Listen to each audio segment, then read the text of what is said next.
Let me ask you something personal. Think about the last woman you were really interested in. You texted her. You showed up. You were there. And yet she kept things casual, friendly, sure, but never fully warm, never fully yours. You probably spent a lot of time trying to figure out what you were doing wrong. Was it the timing? Was it the way you looked? Were you too available? Here's what no one tells men. Most of the time, it's none of those things. It's the language. Not just the words, but the specific emotional codes you use when you speak to her. Because a woman's brain doesn't process attraction the same way a man's does. Men are attracted to what they see. Women are attracted to how something makes them feel. And in today's video, I'm going to give you 10 words and nicknames backed by real psychology that hit her emotional brain directly, not in a manipulative way, in the way that creates genuine warmth, trust, and deep attraction. Stay until the last one, because number 10, that's the one most men completely miss, and it's the one women remember forever. Before we get into the list, you need to understand one thing that changes everything. When a woman hears an affectionate nickname from a man she already feels some connection with, two chemicals flood her brain almost instantly. The first is dopamine, the pleasure chemical. It makes her associate your voice with reward. The second is oxytocin, the bonding chemical, sometimes called the love hormone. It literally makes her feel closer to you. This isn't poetry, this is neuroscience. But here's what the research also shows. The wrong nickname at the wrong time does the opposite. It triggers discomfort, distance, even a mild sense of being unsafe. So what you're learning today isn't just a list, it's a framework. When to use each one, what emotion it targets, and how to deliver it in a way that feels natural, not rehearsed. Let's get into it. Nickname 1, Pretty Girl. Number 1, Pretty Girl. Not pretty woman, not pretty lady, pretty girl. There's a very specific reason for this word choice. Pretty girl carries a different emotional weight. It's soft, it's warm. It doesn't feel like a formal compliment. It feels like something you'd say to someone you genuinely adore. When you call her pretty girl, you're not just telling her she's beautiful.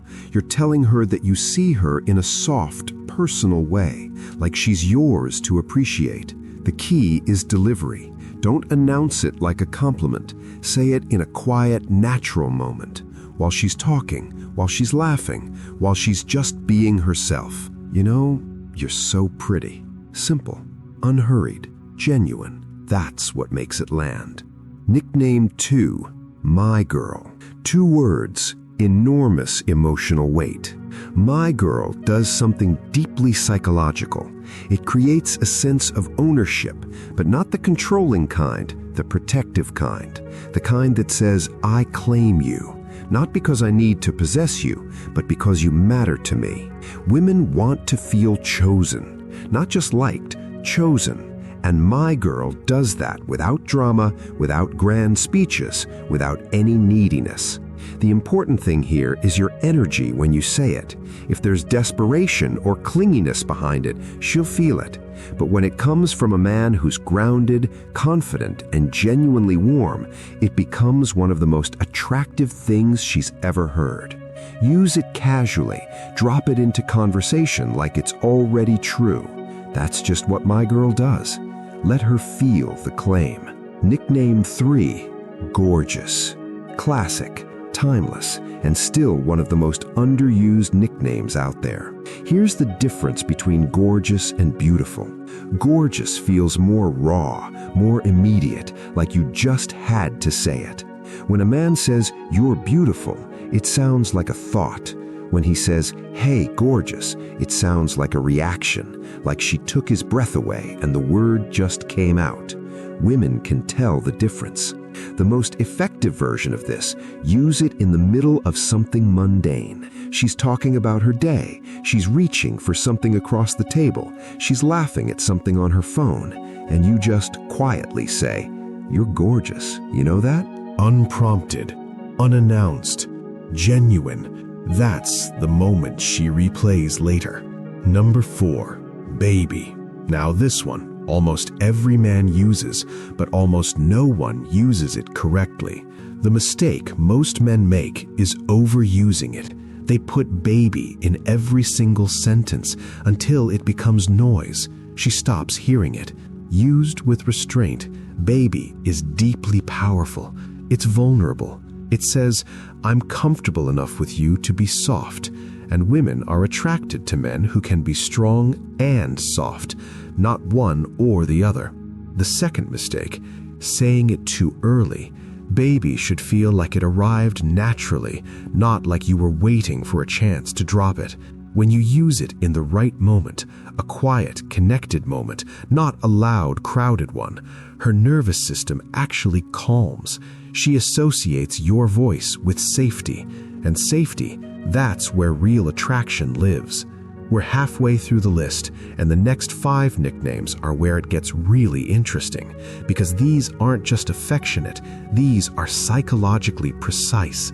Each one targets a different emotional layer, and when you use the right one at the right time, the effect is almost unfair. The last one especially, don't skip it. Number 5, sunshine. Now this one is different from the rest because it's not about her appearance, it's about her energy. When you call her sunshine, you're saying, "You change the atmosphere of a room. You make my world lighter." Women spend a lot of time being told they're pretty, they're cute, they look good tonight. But very few men ever acknowledge what a woman brings to a space. Her warmth, her presence, the way she makes everything feel better. Sunshine does exactly that. "Good morning, sunshine." 3 words that tell her, before the day even starts, that she matters to your world. From a psychological standpoint, this creates emotional validation at the identity level, not just the surface level. And validation at the identity level is what creates deep, lasting attachment. Number 6, angel. There are women who are drawn to intensity. And then there are moments with every woman where what she really craves is peace. When you call her angel, you're giving her something rare. You're telling her that she's your calm, your soft place. That in a chaotic world, she's the one thing that feels sacred. Psychologically, this activates her nurturing instinct. It makes her want to be that for you, to be your safe space, your peace. The rule with angel is timing. Don't use it in high energy moments. Save it for quiet ones, when she's being kind, when she's being gentle, when she's just simply there. Say it softly, almost like you didn't mean to say it out loud. That's when it becomes unforgettable.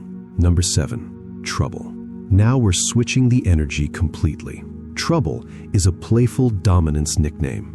It's teasing, it's confident. It says, "I see what you're doing and I find it adorable, but I'm not falling for it." Women are deeply attracted to men who can playfully challenge them, not in a combative way, in a fun way, a way that shows you're not trying too hard, you're not walking on eggshells, and you're completely comfortable with yourself. "Oh great, here comes trouble," said with a smirk as she walks towards you, creates a different kind of chemistry than any compliment ever could. It's flirty, it's safe, and it makes her feel like you have a dynamic, which is what separates connection from chemistry. Most men are afraid to tease. The men who do it confidently, she thinks about them constantly. Number 8, smarty or smarty pants. This one is wildly underused and almost always ignored, and it's one of the most powerful on this list. Here's why. Women are used to being complimented on how they look. Almost no men take the time to compliment how they think. When you call her smarty or smarty pants after she says something clever, you're telling her that her mind impresses you. Her intelligence is something you notice. That hits differently. Because a woman who feels seen intellectually doesn't just like you, she respects you. And respect is the foundation that makes attraction last beyond the first few weeks. Use this after she makes a sharp observation, solves a problem, says something that surprises you. Okay, smarty pants, I didn't see that coming. Watch her light up. Number 9, my favorite person. Yes, this is a nickname, and it might be the most powerful one on this list. Most nicknames are descriptive. They describe how she looks, how she feels, what she reminds you of. But my favorite person is relational. It tells her where she stands in your world. Not just that she's attractive or special, but that out of every person you know, she's the one you choose. The psychological impact of this is enormous. It activates a deep need that every human being has, the need to feel irreplaceable. You don't say this in a casual moment. You say it in a quiet one. Maybe she just made you laugh until your stomach hurt. Maybe she showed up for you when you didn't ask. Maybe she's just sitting there being herself. You know you're my favorite person, right? Said with calm, quiet certainty, not neediness. This lands somewhere deep. Number 10, the one only you would know. And here it is, the one most men miss entirely. Every nickname on this list is powerful, but none of them can compete with a name that belongs only to her. A name that was born from your specific story together. Maybe it's based on something she did on your first date. Maybe it's a word from an inside joke that still makes both of you laugh. Maybe it's something completely random that just stuck. When you say that name, she doesn't just feel affection. She feels history. She feels the weight of everything you've shared. And that is the difference between a woman who likes you and a woman who is bonded to you. Shared nicknames create what psychologists call a private language, and couples with private language report higher satisfaction, deeper intimacy, and stronger emotional connection. So don't just use names from a list. Create one right now, something only the two of you could ever understand. That name will outlast every compliment you ever give her. The 3 rules.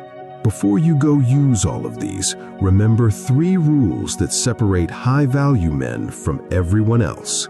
Rule 1. Never use a nickname before there's real connection. Use it too early and she feels your need, not your warmth. Let trust exist first, then speak with intimacy. Rule 2. Watch her reaction before anything else. Every woman responds to a different nickname. Some light up at baby, others prefer something personal and soft.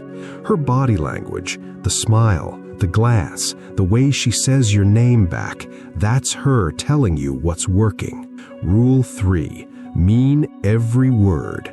The moment your nickname doesn't match your energy, she feels it. She can't explain it, but she feels it. Authenticity will always be more attractive than any name you could call her. So, let's bring it all together. You now have 10 tools, not tricks, tools that speak directly to a woman's emotional brain. Pretty girl, my girl, gorgeous, baby, sunshine, angel, trouble, smarty, my favorite person, and the one that only the two of you will ever know. Use them with intention. Use them with presence. Use them like a man who doesn't need to impress anyone, but chooses to make her feel like the most important person in the room. Because that's what this is really about. Not manipulation, not games. It's about becoming the kind of man whose words mean something. The kind of man she thinks about when the room is quiet. Drop your favorite nickname from today's list in the comments. Let me know which one hit different. Subscribe if you want more content like this, because we're just getting started. See you in the next one.